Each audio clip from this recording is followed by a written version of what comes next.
Thank you for joining me for gluten-free brownies using either this lovely plain white gluten-free flour or the chestnut flour as we'll see in a moment. Here in our bowl heating over our water bath, here we have our 74% chocolate and butter or vegetarian margarine if you are dairy-free. Water bath 2 or 3 inches as you see. Here we come to the chestnut flour. Look how beautiful and fine this is when I get it into my fingers. It has some beautiful other culinary properties that I'd like to share with you later. But first of all, its light and fluffiness, I think, really makes this gluten-free brownie just perfect. Cocoa, 450 grams of sugar, and our eggs. Breaking a few eggs is always a good thing to do schematically. Letting go of things, cracking a couple of eggs, go for it. Our shaman's kitchen in its essence. We are using caster sugar here because it is impossible to get a good ribbon stage without 74% cocoa solid.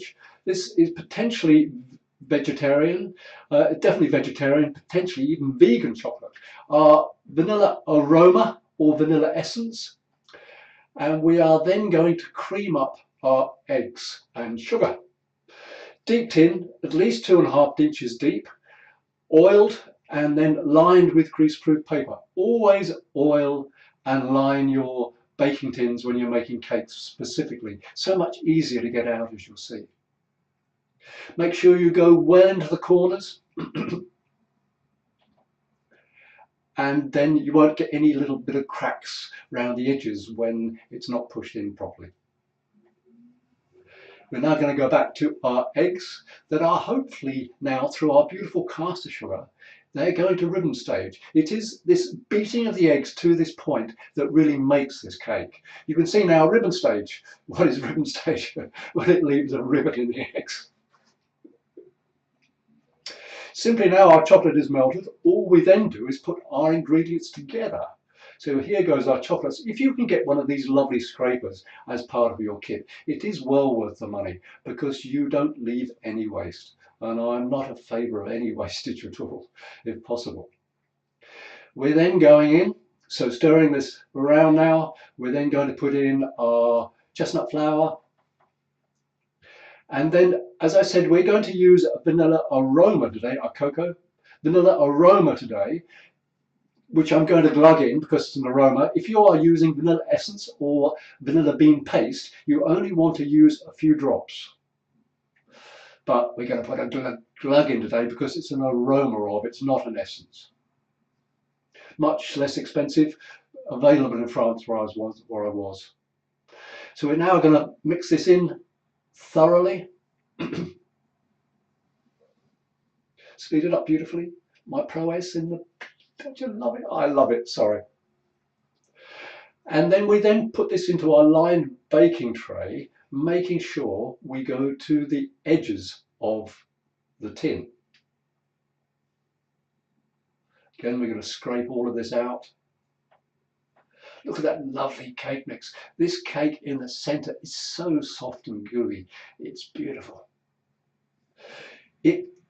Cake making is a much more exact science than any other cooking. So this wants to go into an oven at 180 degrees for exactly 20 minutes. You know by the smell, but please time it. It goes over so quickly.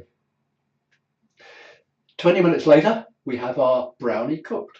The cracking that you see here is a very good sign. You want to see the slight cracking on the top. We then stick in our thin knife or skewer.